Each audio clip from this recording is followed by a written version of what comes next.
Oi pessoal, para quem não me conhece, meu nome é Carlos, eu sou médico da RoundMed e hoje trago um tema fundamental, que é o diagnóstico correto da enxaqueca. Eu vejo no meu dia a dia pessoas se referirem como eu tenho enxaqueca, estou tendo uma crise de enxaqueca e muitas das vezes esse diagnóstico não está correto. A pessoa tem alguma cefaleia, mas não preenche os critérios necessários, os critérios suficientes para que aquilo seja considerado enxaqueca.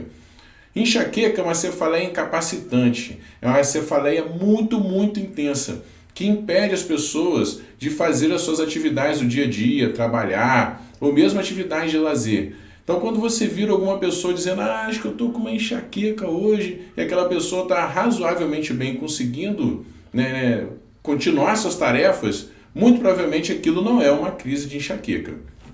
Então vamos entender como é feito esse diagnóstico para que vocês possam diagnosticar corretamente nos seus pacientes e muitas das vezes diagnosticar em si próprios. Muitas pessoas talvez acreditem ter enxaqueca e não tenham, então saber exatamente como é feito esse diagnóstico é fundamental. E o mais interessante é que o diagnóstico é exclusivamente clínico, então todo mundo pode fazer. Antes de tudo, vamos falar de epidemiologia, enxaqueca. No Brasil, com relação à cefaleia, a prevalência anual de cefaleia é em torno de 70%. Muita gente, então mais da metade da população no Brasil, vai ter cefaleia em algum momento. É um dos sintomas mais frequentes da medicina. E com relação à enxaqueca especificamente, é a segunda cefaleia mais frequente no Brasil e no mundo. Em torno de 15,8% dos brasileiros têm enxaqueca. Isso é um estudo epidemiológico brasileiro mesmo, não estou trazendo literatura americana. E a mais frequente é a cefaleia tensional, com em torno de 29%, quase 30% da população vai ter cefaleia tensional, pelo menos episódica. Mas o impacto produtivo da cefaleia tensional é muito inferior ao da enxaqueca por conta da gravidade, da intensidade da dor da enxaqueca. E ela atinge principalmente pessoas mais jovens. Há um pico de incidência, começa a aumentar muito a partir dos 14 anos, muito relacionado ao aumento da produção hormonal da adolescência, e as mulheres, infelizmente, são muito mais comprometidas, a prevalência de enxaqueca nas mulheres é bem maior. Então, a fisiopatogenia, entender a fisiopatogenia da enxaqueca é muito importante para entender os critérios diagnósticos e a aura da enxaqueca. Então, a depressão cortical alastrante, que é um fenômeno elétrico cortical descrito por um brasileiro, em 1944, estudando cérebros de coelho. Ele viu que havia uma despolarização num ponto e que a partir daquele fenômeno elétrico cortical ocorria um espraiamento, uma evolução de uma onda de despolarização que culminava com ativação trigeminal e, por consequência, inflamação e alteração da barreira hematocefálica. Então, um grande brasileiro que contribuiu muito para a fisiopatogenia da enxaqueca. Então imagine uma gota d'água que cai numa lâmina de líquido. Você vê formar um pontinho, a partir dali aquela onda se propaga. Isso é depressão cortical alastrante. Dependendo da área que ela inicia, forma-se uma aura relacionada àquela área. A aura da enxaqueca é a mais comum, é a visual. Mas nós não vamos falar como é feito o diagnóstico de aura de enxaqueca. Se vocês se interessarem, bota um comentário aí no feed que eu trago para vocês uma aula só sobre aura. E aí, a partir daí, ocorre a ativação trigeminal, é liberado o peptídeo relacionado ao gene da calcitonina, que é um dos alvos terapêuticos no tratamento da enxaqueca, e também liberação de serotonina, outro alvo também no tratamento da enxaqueca. E se essa dor se perpetuar, a cefaleia não tratada, como qualquer dor não tratada, pode culminar com hipersensibilização central e a partir daí uma síndrome de dor total, todas as dores ficarem mais exacerbadas, a pessoa ficar mais propensa a ter dor. Então sempre devemos tentar evitar com que ocorra hipersensibilização central pelo mau tratamento das dores crônicas, quaisquer que sejam. Então, agora eu vou falar para vocês dos sintomas que são chamados prodrômicos. O que são os sintomas prodrômicos? São aqueles que ocorrem horas antes da crise. É comum confundir os sintomas prodrômicos com os sintomas de aura e são diferentes, tá? Tanto na sua qualidade quanto no tempo de formação. Os sintomas cognitivos geralmente são fadiga, a dificuldade para concentração, que às vezes está no dia anterior, uma certa irritabilidade, um humor deprimido que antecedem várias horas do início da crise.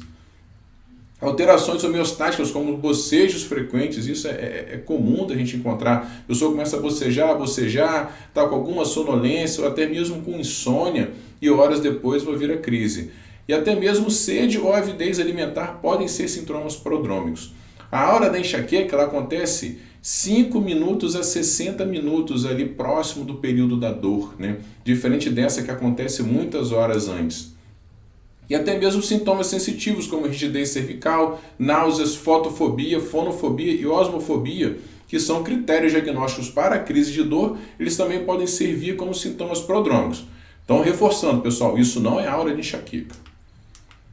Então, como é que é feito o diagnóstico? O diagnóstico é exclusivamente clínico, a gente não precisa de nenhum exame complementar. Então, vamos passar um por um dos critérios. Então, temos que ter pelo menos 5 episódios. Por que 5 episódios, Carlos? Porque com um único episódio eu não consigo caracterizar que aquilo é uma doença crônica, que aquilo é enfermidade. Enxaqueca é um diagnóstico, existe um mecanismo fisiopatológico claro para a doença que desencadeia dores recorrentes ao longo da vida. Então, com um único episódio, por mais que ele tenha várias características migranosas nos seus sintomas, eu não posso dizer que essa pessoa tenha doença enxaqueca. Então, enxaqueca a gente demanda no mínimo 5 episódios de dor, preenchendo os critérios abaixo. Critério B, duração de 4 a 72 horas. A crise de enxaqueca não é tão rápida, durando menos de 4 horas, como acontece nas cefaleias trigeminais, por exemplo, das trigêmino autonômicas, como também raramente dura mais do que 72 horas se não tratada, ou tratada com insucesso. Por quê? Quem dura mais de 72 horas, muitas das vezes, são as cefaleias por abuso de analgésico ou as cefaleias tensionais. Então, essa duração de 4 a 72 horas a gente tem que documentar isso para seguir o nosso diagnóstico. Ao menos 2 das 4 características abaixo. Vamos lá. Localização unilateral, a grande característica da enxaqueca, tanto que é chamada de hemicrania às vezes, né? A dor hemicraniana, a migrânia hemicraniana. Então é uma dor latejante, né? Unilateral. A característica então dela pode ser unilateral ou unilateral migratória, mudando de um lado para outro, não necessariamente precisa ser sempre do mesmo lado. E a característica pulsátil também é marcante. Pum, pum, pum, aquela onda de dor extremamente intensa. Então a dor é moderada ou grave, não é dor levinha. Dor de enxaqueca é dor incapacitante, aquela pessoa fica derrubada. Ela vai para um quarto escuro e não consegue fazer nada, nem mesmo se divertir. E agravamento por atividade física também é uma grande característica. Qualquer esforçozinho mínimo intensifica muito essas crises de dor bastante intensas pulsáteis. E por último, ao menos uma das características abaixo, que é náuseas e vômitos. Esses são bastante frequentes, algumas das vezes incoercíveis, a pessoa não consegue parar de vomitar e é uma das razões para ela procurar a emergência, porque tenta tomar o analgésico comum para poder abortar aquela crise, mas acaba de tomar o comprimido e vomita. E uma outra característica é a fotofobia ou fonofobia marcantes, intensos, e pode ter a osmofobia também.